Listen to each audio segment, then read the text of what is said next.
effortless is a myth. I mean it. I say that as someone who has heard that word a lot. Effortless. People would say my play was effortless. Most of the time, they meant it as a compliment. But it used to frustrate me when they would say he barely broke a sweat. Or he's even trying. The truth is, I had to work very hard to make it look easy. I spent years whining, swearing, throwing my racket before I learned to keep my cool. The wake-up call came early in my career when an opponent at the Italian Open publicly questioned my mental discipline. He said, "Roger will be the favorite for the first 2 hours, then I'll be the favorite after that." I was puzzled at first, but eventually I realized what he was trying to say. Everybody can play well the first 2 hours. You're fit, you're fast, you're clear, and after 2 hours, your legs get wobbly, your mind starts wandering, and your discipline starts to fade. It made me understand I have so much work ahead of me, and I'm ready to go on this journey. I get it. My parents, my coaches, my fitness coach, everyone had been calling me out. And now even my rivals were doing it. Players, thank you. I'm eternally grateful for what you did because you made me work harder. So I started to train harder, a lot harder actually. But then I realized winning effortlessly is the ultimate achievement. I got that reputation because my warm-ups at the tournaments were so casual that people didn't think I'd been training hard. But I had been working hard before the tournament when nobody was watching. Maybe you've seen a version of this at Dartmouth. How many times did you feel like your classmates were racking up A after A without even trying while you were pulling all-nighters? Loading up on caffeine maybe, or crying softly in a corner of Sanborn Library? Hopefully, like me, you learned that effortless is a myth. I didn't get where I got on pure talent alone. I got there by trying to outwork my opponents. I believed in myself, but belief in yourself has to be earned. There was a moment in 2003 when my self-belief really kicked in. I was at the ATP finals where only the best 8 players qualify, and I beat some of the top players I really admired by aiming right at their strength. Before, I would run away from their strength. If a guy had a strong forehand, I would try to hit his backhand. But now, I would try to go after his forehand. I tried to beat the baseliners from the baseline. I tried to beat the attackers by attacking.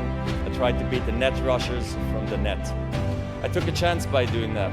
So why did I do it? To amplify my game and expand my options. You need a whole arsenal of strength. So if one of them breaks down, you've got something left. When your game is clicking like that, winning is easy, relatively.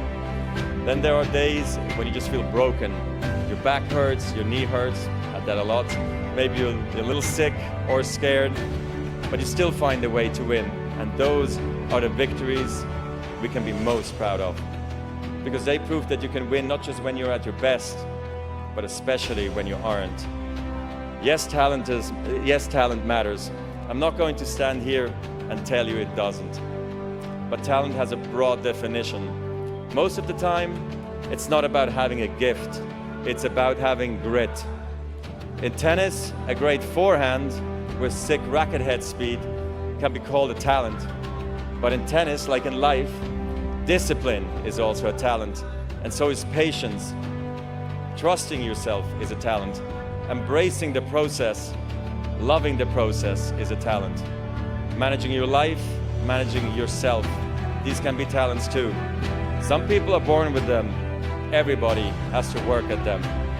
From this day forward, some people are going to assume that because you graduated from Dartmouth, it all is going to come easy for you. And you know what? Let them believe that, as long as you don't. Okay, second lesson. It's only a point. Let me explain. You can work harder than you thought possible and still lose. I have, many times. Tennis is brutal. There's no getting around the fact that every tournament ends the same way. One player gets a trophy, every other player gets back on a plane, stares out of the window, and thinks, how the hell did I miss that shot?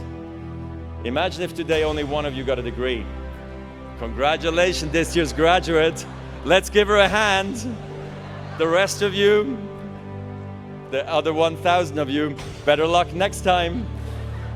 So, you know, I tried not to lose, but I did lose, sometimes big. For me, one of the biggest was the finals at Wimbledon in 2008, me versus Nadal. Some call it the greatest match of all time. Okay, all respect to Rafa, but I think it would have been way, way better if I had won. Losing at Wimbledon was a big deal because winning Wimbledon is everything. Obviously, except winning that Dartmouth Master Pong title sophomore summer it is. I mean, I've gotten to play in some amazing venues around the world.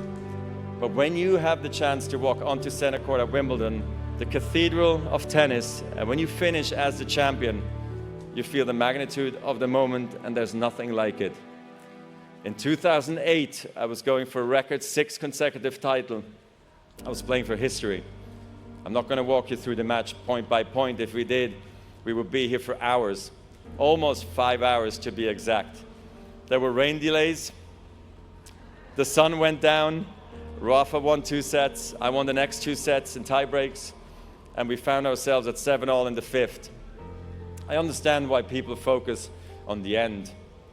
The final minute is so dark I could barely see the chalk on the grass. But looking back, I feel like I lost at the very first point of the match. I looked across the net and I saw a guy who just a few weeks earlier crushed me in straight sets at the French Open. And I thought, this guy is maybe hungrier than I am. And he's finally got my number. It took me until the 3rd set before I remembered, hey buddy, you're the 5-time defending champion and you're on grass, by the way. You know how to do this. But I came too late and Rafa won, and it was well deserved. Some defeats hurt more than others. I knew I would never get another shot at 6 in a row. I lost Wimbledon, I lost my #1 ranking, and suddenly people said, he had a great run. Is this the changing of the guard? But I knew what I had to do. Keep working and keep competing. In tennis, perfection is impossible. In the 1,526 singles matches I played in my career, I won almost 80% of those matches. Now, I have a question for you. What percentage of points do you think I won in those matches? Only 54%. In other words, even top-ranked tennis players win barely more than half of the points they play.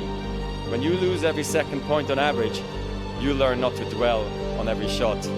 You teach yourself to think, okay, I double faulted, it's only a point. Okay, I came to the net and I got passed again, it's only a point. Even a great shot, an overhead backhand smash that ends up on ESPN's top 10 playlist, that too is just a point. So here's why I'm telling you this.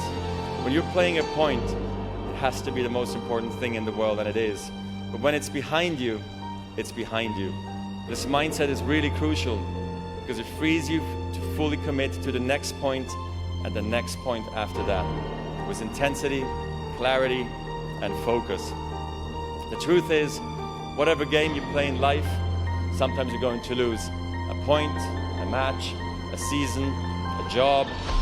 It's a roller coaster with many ups and downs. And it's natural when you're down to doubt yourself and to feel sorry for yourself. And by the way, your opponents have self-doubt too. Don't ever forget that. But negative energy is wasted energy. You want to become a master at overcoming hard moments. That is, to me, the sign of a champion. The best in the world are not the best because they win every point. It's because they know they'll lose again and again and have learned how to deal with it. You accept it, cry it out if you need to, and then force a smile. You move on, be relentless, adapt and grow, work harder, work smarter. Remember, work smarter. Lesson 3, life is bigger than the court. A tennis court is a small space, 2,106 square feet to be exact. That's for singles matches. Not much bigger than a dorm room. Okay, make that 3 or 4 dorm rooms in Mass Row. I worked a lot, learned a lot, and ran a lot of miles in that small space, but the world is a whole lot bigger than that. Even when I was just starting out, I knew that tennis could show me the world, but tennis could never be the world. I knew that if I was lucky, maybe I could play competitively until my late 30s, maybe even 41. But even when I was in the top 5, it was important to me to have a life, a rewarding life, full of travel, culture, friendships, and especially family. I never abandoned my roots. I never forgot where I came from. But I also never lost my appetite to see the very big world. I left home at 14 to go to school in the French part of Switzerland for 2 years, and I was horribly homesick at first, but learned to love a life on the move. But these are the reasons I never burned out, maybe. I was excited to travel the world, but not just as a tourist. I realized pretty early that I wanted to serve other people in other countries. Motivated by my South African mother, I started a foundation to empower children through education. Early childhood education is something we take for granted in a place like Switzerland, but in sub-Saharan Africa, 75% of children do not have access to preschool. Think about that, 75%. Like all children, they need a good start if they're going to fulfill their potential. And so far, we've helped nearly 3 million children to get a quality education and helped to train more than 55,000 teachers. It's been an honor. Thank you. It's been an honor and it's been humbling. An honor to help tackle this challenge, and humbling to see how complex it is. Humbling to try to read stories to children in one of the languages of Lesotho. Humbling also to arrive in rural Zambia and have to explain what tennis actually is. I vividly remember drawing a tennis court on the chalkboard for the kids to see, because I asked them what tennis was, and one kid said, "It's the one with the table, right? With the paddles?" Pong again. It's everywhere. I have to tell you, it's a wonderful feeling to visit these incredible rural places and to find classrooms full of children who are learning and reading and playing like children everywhere should be allowed to do. It's also inspiring to see what they grow up to be. Some have become nurses, teachers, computer programmers. It's been an exciting journey, and I feel like we're only at the beginning with so much to learn. I can't believe we've just celebrated 20 years of this work, especially because I started the foundation before I thought I was ready. I was 22 at the time. Like many of you are today, I was not ready for anything other than tennis, but sometimes you've got to take a chance and then figure it out. Philanthropy can mean a lot of things. It can mean starting a non-profit or donating money, but it can also mean contributing your ideas, your time, your energy to a mission that is larger than yourself. All of you have so much to give, and I hope you will find your own unique ways to make a difference, because life really is much bigger than the court. As a student at Dartmouth, you picked a major and went deep, but you also went wide. Engineers learned art history, athletes even sang a cappella, and computer scientists learned to speak German. Dartmouth legendary football coach Buddy Stevens used to recruit players by telling their parents, "Your son will be a great football player when it's football time, and a great student when it's academic time, and a great person all the time." That is what a Dartmouth education is all about. Effortless is a myth, as we heard. It's only a point. Life is bigger than the court.